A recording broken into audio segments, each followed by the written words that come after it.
Capítulo 7 de Romanos. Olha que analogia importante o apóstolo faz. Então, saber, irmãos, falo com que os que conhecem a lei. Que a lei tem domínio sobre o homem todo o tempo que ele vive, porque a mulher casada está ligada pela lei ao marido enquanto vive. Mas se o marido morrer, está livre da lei do marido, de sorte que, enquanto ele vive, ela será chamada adúltera, se for de outro homem. Mas se o marido morrer, está livre da lei, e assim não será adúltera, se for de outro homem. Então, Paulo está aí usando a questão da analogia do casamento, e no caso aí a mulher casada é justamente com a lei, tá? Então, quando Jesus vem, ele cumpre a lei, e nós então assim morremos para o pecado. A lei que agora habita em nós é uma lei espiritual, que vai trabalhar no meu coração, no seu coração, e ela vai gerar aquilo que a lei não conseguiu executar, fazendo com que o homem a cumprisse, fazendo com que o homem estivesse numa plenitude de bondade. Pensa numa pessoa cumprindo todos os mandamentos que a lei pede. Esse homem chama-se Jesus. Então ele, Jesus, ele pagou o preço. O preço é isso. Qual é o preço? O preço da lei. A lei manda fazer isso. Ele foi lá e pagou.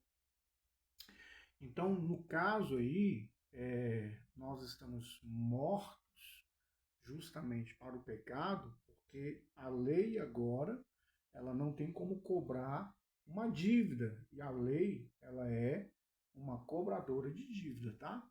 Versos 5 e 6, você vai entender mais. Porque quando estávamos na carne, a paixão dos pecados, que eram pela lei, operava em nossos membros, para darem fruto para a morte. Mas agora estamos livres da lei, mortificados para aquilo que nos prendia, de modo que servimos em novidade de espírito e não na velhice da lei. Versículo 7 ao 12. Que diremos, pois, a lei é a lei pecado?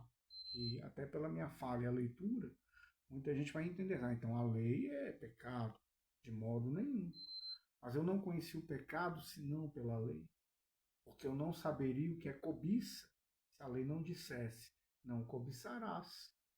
Mas o pecado, tomando ocasião pelo mandamento, produziu em mim toda a cobiça, porque sem a lei o pecado está morto. E eu sem a lei vivia em um tempo. Mas vindo o mandamento, reviveu o pecado e eu morri. E achou-se que o mesmo mandamento, que era para a vida, me trouxe morte. Olha só que interessante. A lei, ela se mostra ineficaz, tá? Quanto à salvação do ser humano. E o que é que foi o resultado da lei? É mostrar o que é certo e o que é errado, porém o que é errado ganhou força por influências, por batalha espiritual, batalhas na mente. Eu não dou conta, eu não consigo. E aí o ser humano entra em vários martírios, tá? Então, logo, o que é bom tornou morte para mim, de modo nenhum. Mas o pecado, para mostrar-se pecado, produziu em mim morte pelo que é bom, a fim de que, pelo mandamento, o pecado se tornasse excessivamente pecaminoso. Porque sabemos que a lei é espiritual, mas eu sou carnal, vendido sobre o pecado, porque não entendo o que faço. Pois não faço o que quero, mas o que aborreço, isso faço. Então, Paulo está expressando, inclusive, a luta, a batalha dele.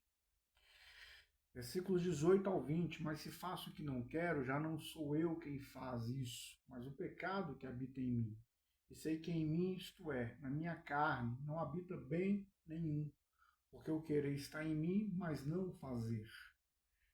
Achando, pois, versos 21 ao 23, esta lei em mim, que quando quero fazer o bem, o mal está comigo, porque, segundo o homem interior, tenho prazer na lei de Deus, mas vejo nos meus membros outra lei que batalha contra a lei da minha mente e me leva cativo à lei do pecado que está nos meus membros. Versículo 24 e 25.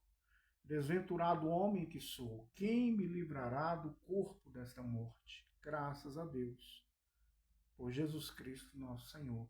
Assim eu mesmo, com a minha mente, sirvo a lei de Deus, mas com a carne, a lei do pecado.